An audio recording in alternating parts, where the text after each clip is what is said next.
So what is driving the spike?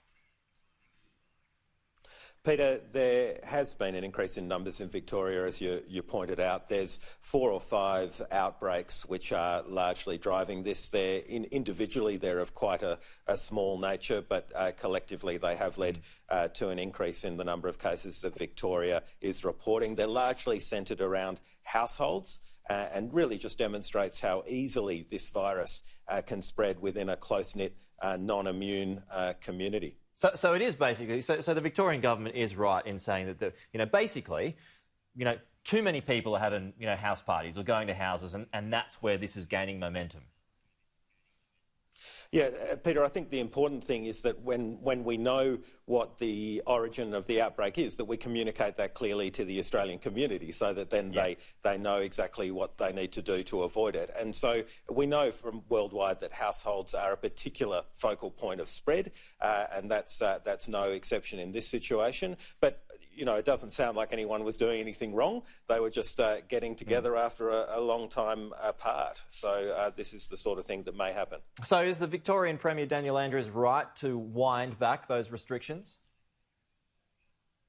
Well, I think the Victorian Premier's had a lot of briefings from his Chief Health Officer, of course, and has taken that particular approach, which is to restrict the number of people within a household to 5. And that is certainly in response to the household-based outbreaks that they're seeing at the moment. And is that something that you would support?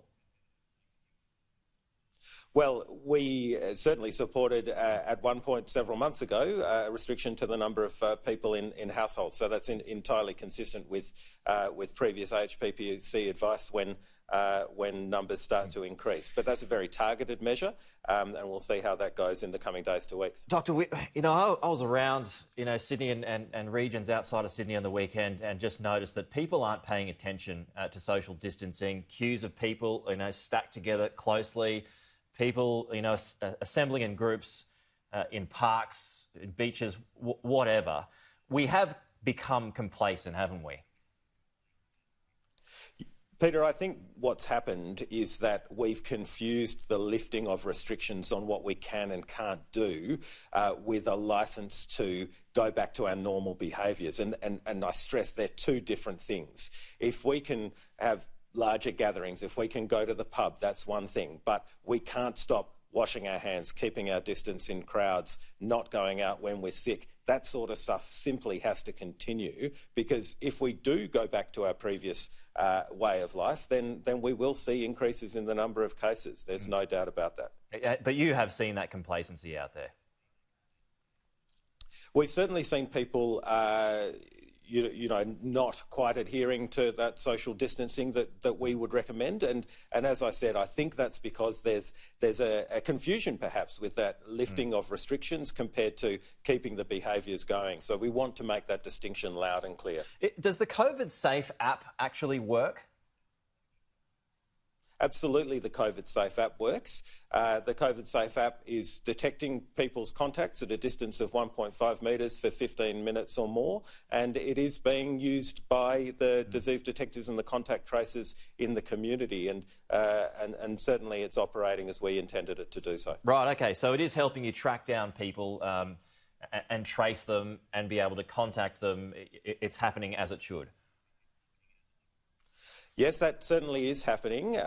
By and large, the contact tracers are so good at their job that they're finding a lot of the cases that the contacts that the app is finding anyway. But certainly, if the app identifies a case that wouldn't have otherwise been identified by the contact tracing, that's where it's going to have its true value. A lot of talk about the borders at the moment, Doctor. When it comes to Victoria, would you be advising against travel to Victoria given the increase in coronavirus numbers? So there's some very specific advice that's come out of the AHPPC yesterday about travel, and that relates to 6 local government areas in Melbourne where we're strongly encouraging people who either live in those areas or are planning to visit those areas, particularly on the school holidays, to defer their travel. And this is consistent with what we're likely to see, Peter.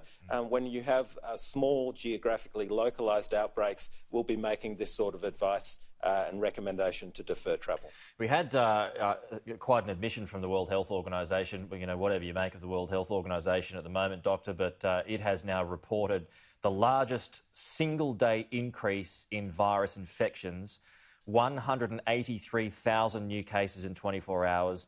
Numbers are increasing in 81 countries. What's your view on those numbers? So these are absolutely critical statistics, Peter, with the number of COVID-19 cases really heading north worldwide, which really just serves to prove that we are still in a non-immune population worldwide. We're still in the middle of a pandemic.